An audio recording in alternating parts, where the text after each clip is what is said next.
Welcome into Warchant TV, ACC meeting roundtable time. I'm Jeff Cameron, Warchant.com. You see Corey Clark, you see Tom, and you see the founder and administrator of Warchant.com. He's Gene Williams. We got some things to get off our chest. Ira Shafel is there at the ACC meetings.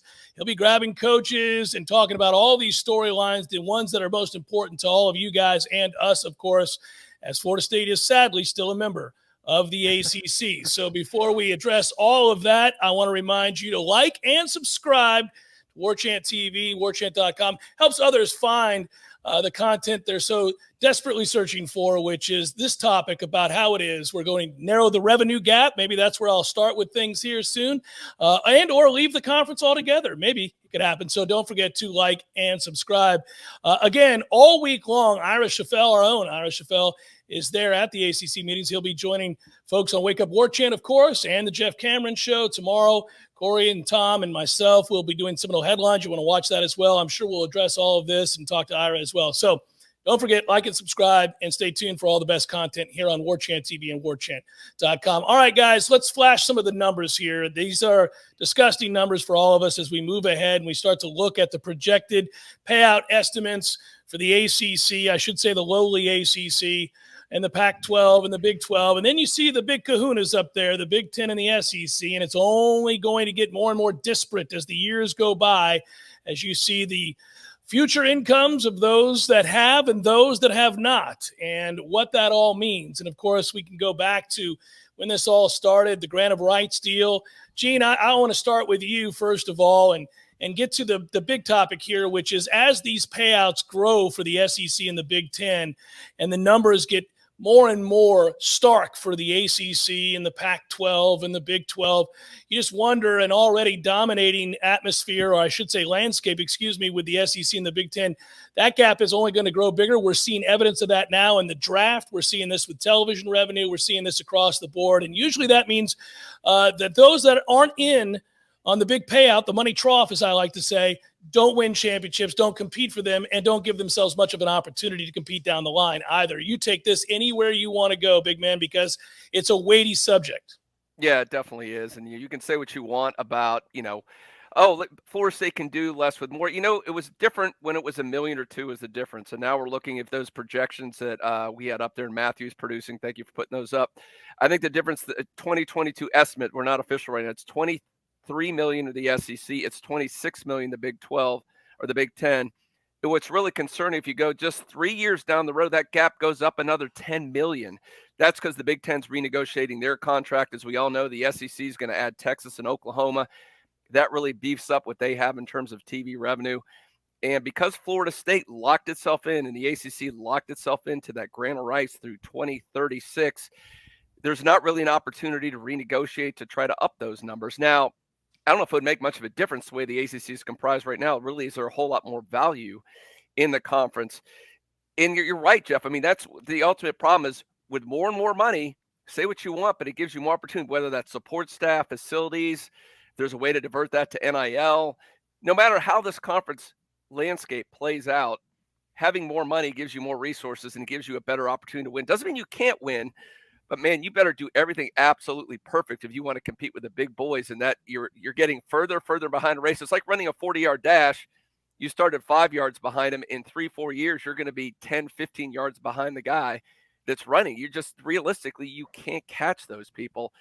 So that's what's so scary if you're an ACC member like Florida State right now. How in the world can you catch up with the SEC and the Big 10 at this rate?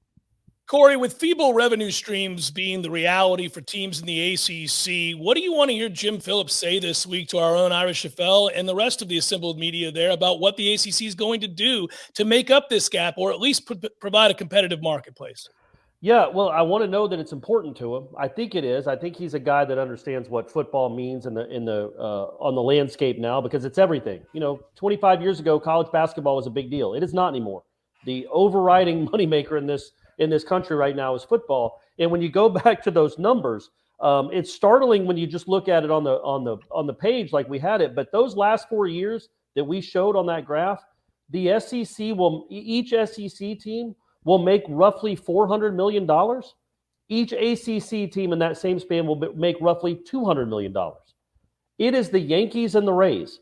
And again, you can be the Rays and you have a chance if you're really good and know what you're doing, but the revenue gap is what's going to ruin this sport. People talk about NIL and with good reason, and the transfer portal with good reason. This revenue gap is ruining the sport. It is going to make it where there are only two parts of the country that care, really only one part of the country, and that's the SEC that really, truly cares and invests, and you're not giving anybody else a real chance. So I don't know what can be done. I'd love for them to renegotiate with ESPN. I'd love with ESPN to understand what it's doing to the sport and understand that, man, how about instead of the SEC making $400 million and the ACC making $200 million, how about they both make $300 million and let's see what happens? Because you're trying to build the sport. You're trying to sustain the sport. And in 10 years, if it's just Alabama and Georgia the whole time every year, people are going to stop watching. I just promise you they will. So I hope I would love for him to be in talks with ESPN to renegotiate, to get better numbers, or maybe I don't know. I don't know what the answer is. Not like the SEC is going to say no to more money, but for the betterment of the sport, something has to change, or there won't be a sport for my grandkids to care about. It will go the way of horse racing or boxing. It just will not be a big sport in this country because the NFL is great. You know why the NFL is great? Because every team, if I'm a Falcons fan, there is a chance in 2 years that's a playoff team. There's a chance, right? Well, it's Atlanta. That's how the NFL is built. The Bucs went from terror. I know they got Tom Brady. They went from not great to the Super Bowl. That's the beauty of the NFL. No college football teams feel like that right now. Florida State fans don't feel like they can win a national championship in 2 years, and that hurts the sport. Tom, Jim Phillips said when he was brought in as commissioner of the ACC that he wanted all of the schools to reimagine football in the ACC and to put it at the forefront to ensure that it got the proper attention it deserved. It won't matter no matter how much focus they put on the sport if they don't have competing funds. When he says reimagine football, I think it's a bigger term. I think it's a bigger phrase. How would you have Jim Phillips reimagine football in the ACC? Because short of doing that and forcing our way out of this conference or other members of the ACC joining forces to do that, namely Clemson and a few others, I don't know what he can do to change the fortunes of his member institutions. It sounds like he's looking for the rhetoric to help him, stave off execution. Reimagine it as Division II. I don't know, because that's where it's going. And the hard part is, even for these big conferences, in terms of payouts in the Big Ten and the SEC, they're going to be making windfalls of money. Like, think about Indiana football. I mean, really? That's a football program that's worth as much money as that graph put up, $75, $90 million a year. They're going to rake in that kind of money. There's fat to trim out of those great conferences, too, in terms of the revenue that they're going to be generating. It's just, it seems like the birthing process here it has nothing to do with the ACC. It has everything to do with brands. And you're going to have to hope that the TV networks wise up and realize that you want to spread appeal across the country and you want to spread appeal beyond a couple of conferences. And if that means that you've got to poach and do what the SEC has done with the blessing, of course, of ESPN and grab a Texas and Oklahoma in order to move those dominoes and knock them down, then great. Because at some point here in the near future, the networks are going to realize that the ACC, the Big 12, and the Pac-12 are way too expensive for the amount of return on investment they're going to get. But a couple of properties from each of those conferences, two of them just been poached from the Big 12, but like a Clemson, a Florida State, and a Miami, who still have a lot of brand equity and also will, they'll garner big ratings on an opening weekend or for a good non-conference matchup. I think that's next, is the executives are going to look for a pathway in order to poach those programs from those conferences that are not being paid a lot of money right now, save themselves the bill on the ACC, the Big 12, or the Pac-12, and consolidate those things into one giant bill to pay. Instead of a bunch of little guys and a couple of giants, you have one big bill to pay. You spread it across ESPN and Fox and whoever else wants to get involved. Turner Sports is involved in a lot of things these days, or streaming services. I know that doesn't answer your question about Jim Phillips, because I don't know that there is any reimagining that can be done unless you can imagine away the contract that they've signed and the granted rights that they've signed. I don't know that there's anything you really can do except sit tight and hope the tectonic plates shift your way if you're Florida State. All right, really quickly, guys, because there's a couple of other things here. Obviously, our own Irish Chaffel, Warchant.com, is over there in Ponte Vedra at Amelia Island, and an opportunity to talk with the officials there, and we'll be getting news. There'll be other discussions, and short of complaining about our predicament in the ACC, I wonder what other avenues there are for positive developments in the ACC. I know one of the subject matters has to do with ridding, and this is across the board in the Power Five, perhaps divisions, and that would change scheduling. Gene, I'll come back to you on this. What are you interested in hearing about in that regard? No more divisions, and how would that affect scheduling in the future for Florida State and other teams in the ACC? Yeah, the ACC and the NCAA are looking this right now about possibly eliminating that requirement of divisions to have a title game, which I think would be a great idea. Why tie yourself down? Plus, we see it all the time. You have some lame coastal team that gets in there that doesn't deserve to be in there. That's pretty much every year, it seems like. But to me, that's even better for scheduling because you're not tied into playing Syracuse and all these teams every year. You don't want to do it. You can make it more geographically tied in. Now, I think Pete Thamel had a tweet about this just recently about what's going on there. And a couple of the proposals are to, you have two or three permanent members that you would play every year. Obviously for Florida State, that would be Miami would be definitely one of them. Now who the other one or two would be. And then you just rotate the rest of them around evenly, which would create more variety in your schedule, which I'm all for. I wouldn't even mind seeing it lean to more geographic. So you talk about the revenue gap. Well, part of that is also cutting down on expenses. You don't have to travel to Syracuse every other year. You can probably save yourself a little bit of money. Let Syracuse and BC play each other 8 times a year and keep everybody else out of that, in my opinion. But no, so I think it's a good move, and it sounds like it's going to happen. So I do think it'll help. And, for Florida State, I think it'll make the schedule more interesting and more geographically centric, which is always good for fans also to be able to get to the games more easily. Well, Corey and Tom, I would guess that a vote would be had by all of us here to say one of those permanent opponents should be Georgia Tech, yes? Absolutely, baby. That's right down the road. And so is Clemson. So is Clemson for that You don't matter. put Clemson and Miami as your 2 permanent ones. I don't know. Would you want to do that? I mean, yes. Yeah, you would. I mean, what hurts you from playing Georgia Tech every year? Nothing. I mean, as far Georgia as like Tech, yeah. but who else do you want? Louisville? Virginia? Like, it's not like there's another great name out there you want to play that's going to bring people to your stadium because none of these fans travel. None of them. Virginia Tech and Clemson. Those are the 2 fan bases that travel, and Miami, if they're decent, will travel. But other than that, no. So it's not like you're losing out on this great game. I think Florida State and Georgia Tech should play every year. Miami and Clemson. Florida State, Miami, and Florida State, Clemson should play every year. You can make that happen. That is simple. It's easy. Just do it. And if it's geographical, that's fine. I can go 3 years without seeing Florida State play Duke or Florida State play Wake. It just get more marquee matchups in this conference. Now, it'll help when Florida State gets good again. But until then, just get some more geographical matchups for the teams in this conference that matter, because there aren't many.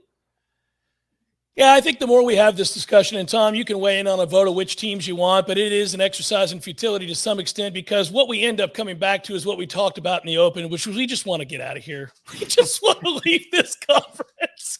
I mean, I don't know what the other intriguing talking points will be out of the ACC meetings this week. Again, Irish Chappelle will have him, and he'll join us on Wake Up Warchant, the Jeff Cameron Show. We may even have another forum. Who knows if something breaks of great magnitude? I don't know, but that's what it comes back to. You're like, yeah, there's like 4 teams I'd like to play every year in this conference. Everybody else can go to hell. They're really not marquee matchups. They really wouldn't generate much revenue anyhow. Well, and that's how the networks feel, and that's how the viewers feel, too. It's like I'm not racing to my television for a 3:30 kickoff or a 4 o'clock kickoff on ACC Network because Duke and Wake are playing. Like, that's never going to happen. And the question I asked, when we were doing the show earlier today, Jeff, is like, I think if you were doing a futures wager, I know that the grant of rights is until 2036, but if you're doing a futures wager and say 10 years from now, does the ACC exist as we know it? I think it might be even money either way. Minus 100, plus 100, whatever you want to call it. It might be even money either way. But how about 5 years from now? Will the ACC exist 5 years from now as we currently know it? I think while it might be an underdog that it does not exist, I don't think it's a huge underdog. I don't think you're getting 10-1 odds. You might be getting 3-1 odds. It just feels like, I know we're having a discussion specifically about the ACC, but it just feels like everything that's moving around in the game of college football with NIL and transfer portal, and now we're having a discussion on conference revenue, there are big dominoes to fall. The good thing for FSU is that they've got the brand to be on the good side of wherever those dominoes fall for the future. But in the interim, you just got to have to live through these growing pains and hope that your closest opponent in the ACC is on the damn schedule every year. It's the only school within 5 hours from here. So absolutely put Georgia Tech on the schedule in the short term. In the long term, we'll see who Florida State has scheduled year in and year out. But because I don't think 10 years from now it's going to be in the ACC as we currently know it. I think that'll be college football in general, though, right? Like, I don't know that we think they might break away from the NCAA altogether. It might not even have conferences 15 years from now. Hopefully it'd be more like the NFL. But yeah, I do think that the landscape has changed so much that a breakaway from the NCAA and making its own entity with a commissioner, please, heavens, a commissioner that knows what they're doing, would be so good for this sport. And it's what it desperately needs instead of competing conferences that compete against the goodwill of the sport. Or just the betterment of the sport. So hopefully that changes more than anything. And I think, to jump in here, I think that solves a lot of these issues that we're debating, all these hot topics. At the end of the day, if we have this super conference you're talking about, Corey, where you break away with a commissioner, they negotiate one big TV contract, they follow the NFL parity model, all this stuff kind of maybe come up with some kind of agreement with the players to have some kind of NIL limitations. It solves a lot of problems. But here's the elephant in the room that I think we're kind of afraid to talk about right now. Look at the Big 12, look at the Big 10. A lot of these contracts that are up, their grant of rights are up in the next 2-3 years. So when you go, let's say in the next 2-3 years, that super conference becomes a reality. What happens to a Florida State? What happens to a Clemson when they go, you guys are locked in. There's no way Wake, BC, these teams, these deadweight teams, Duke, are going to give that up because FSU's are cash cows. So is Clemson. They desperately will fight tooth and nail to keep that going. So could Florida State and Clemson be left in the lurch if the super conference happens in the next couple of years because of the grant of rights? No, they wouldn't. Okay, Corey, explain how that's going to happen. How do you get out of that Maryland contract? broke their contract. That was before the grant of rights was not done at that point. They got out right before the grant of rights kicked in. But you would have to pay a large sum of money to leave. But it would be hundreds of millions. It would be worth to the conference that you're going to the TV revenue you're going to be making for this super conference. It will be worth them to pay that money. I don't think FSU can write that check. If that happens next couple of years, I don't think they have enough money. That's right. FSU won't write that check, Gene. FSU won't write that check. Is it worth it for the super conference to pay whatever $500 million or whatever the heck it's going to be to get FSU? Well, every day that goes by is a day closer to being able to stroke that check. It gets smaller each year that goes by. I wonder how long you have to hold on. You're holding on for dear life. Can you hold on for a year, maybe 2 years till something like that comes to fruition? Listen, we could end up lamenting this for the next 5 hours. Yeah, we don't have the time to do that, but it's an interesting week at the ACC meetings. Our own Ira Chaffel is there. Let Tom get in. Come on, Tom. Tom's got his finger up. Yeah, give me one thing. Well, I hate like around the horn, so I don't want to do that thing where it's just like you're screaming at the top of your lungs. But the one thing left is the amount of votes, Gene. That's the one thing I'd say is if you have enough teams in the ACC that want out, North Carolina could get poached by the Big Ten. You could see that as a natural fit. Or Duke, certainly Virginia, Clemson, Florida State, Miami, Virginia Tech, maybe to an SEC half of whatever super conferences are formed. So if you can find a way to get to the votes necessary, that there's 8 teams in the ACC that are like, yeah, we're good. Maybe there's something that triggers in the contract that says you have to have a simple majority. So that's the only other thing I throw out there. Of course, there's going to be a huge check if you don't get those votes, but you might have enough member institutions that want out at a certain point in the next 3 or 4 years. That maybe my understanding, it's a super majority. I forget the number, but it's a lot more than half. Also, if Wake Forest is going to have an issue with it, maybe their mascot has a little motorcycle accident. Just throwing that out there. Now we're talking. The Ramblin' Wreck crashes into the, the motorcycle. There we go. This is the level of desperation we feel in the ACC. We're openly discussing hits on other member institutions of the ACC if they stand in our way to a mass exodus of those that care to play big boy football. Ira Chaffel will have more logical discussion from the ACC meetings throughout the week right here on Warchant TV, warchant.com. Wake Up Warchant, the Jeff Cameron Show, Seminole Headlines, you name it. Stay tuned, of course. Like and subscribe as always so you know when the next video pops up and you can get more of this great content. For Corey and Tom and Gene, I'm Jeff. Thanks so much for watching, everybody. Our thanks to Matthew for producing the video. Be well. Until next time.